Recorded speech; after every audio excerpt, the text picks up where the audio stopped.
La pression monte avant le choc France-Angleterre et vous allez voir comment les Anglais chambrent les Français en plein Paris et le contraste saisissant entre les larmes de Neymar d'un côté et la joie des Argentins, Messi en tête de l'autre. Salut à tous et bienvenue dans le 1188e numéro du Journal du Foot.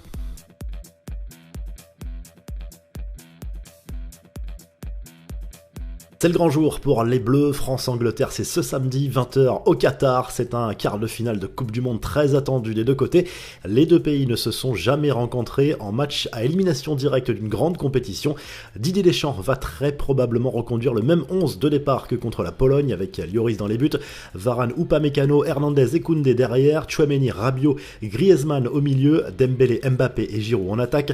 Lors du dernier entraînement vendredi, les Bleus ont travaillé en priorité les coups de pied arrêtés, défensifs et offensif, mais pas les tirs au but. Du côté anglais, on joue la carte de la provocation avant ce choc. Le tabloïd anglais The Sun s'est offert une campagne de pub dans les rues de Paris qui fait beaucoup parler. Tabloïd qui en profite pour chambrer les champions du monde avec des slogans du style au revoir les Gaulois, allez les roast beef, it's coming home ou encore le roi Kyle avec le prénom Kylian Barré. L'actu du mondial, énorme séisme sur cette Coupe du Monde avec l'élimination du Brésil dès les quarts de finale. La Seleção a été sortie par la Croatie au tir au but. Dominik Livakovic, auteur de 8 arrêts dans ce match, a été héroïque jusqu'à la séance de pénalty. Neymar, buteur lors de la prolongation, était inconsolable au coup de sifflet final comme des millions de Brésiliens.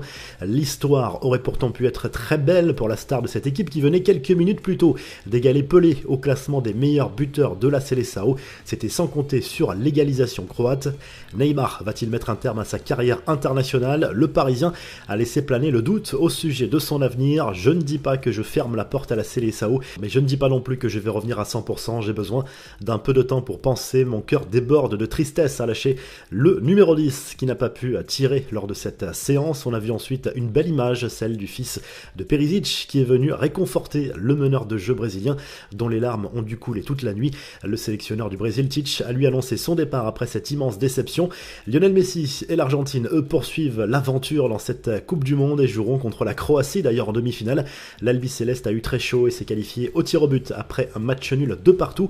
Les Argentins n'ont pas montré la moindre empathie pour leur victime néerlandaise, bien au contraire, les joueurs de Scaloni se sont permis de copieusement chambrer les joueurs néerlandais, tous dépités et abattus dans le rond central, et parmi les plus gros provocateurs, on retrouve sans surprise Otamendi et Paredes. L'attention n'était toujours pas retombée en zone mixte puisque Messi s'en est pris notamment à Luis van Gaal et au style de jeu des Pays-Bas. Le Parisien est apparu très énervé également en pleine interview sans que l'on sache vraiment à qui il s'adressait. Qu'est-ce que tu regardes, imbécile? Qu'est-ce que tu regardes? À lâcher Messi, visiblement très agacé. Le Parisien a également taclé l'arbitre de ce match, pas au niveau selon lui. Ce samedi, avant France-Angleterre, le Portugal défie la sensation de cette Coupe du Monde. Le Maroc ne part pas favori, mais croit en ses chances à fond. Ce qui éclipse un peu cette rencontre, ce sont les tensions autour de Cristiano Ronaldo. En conférence de presse, Fernando Santos a reconnu que l'attaquant portugais n'avait pas apprécié d'être remplaçant contre la Suisse, mais il nie toute envie de départ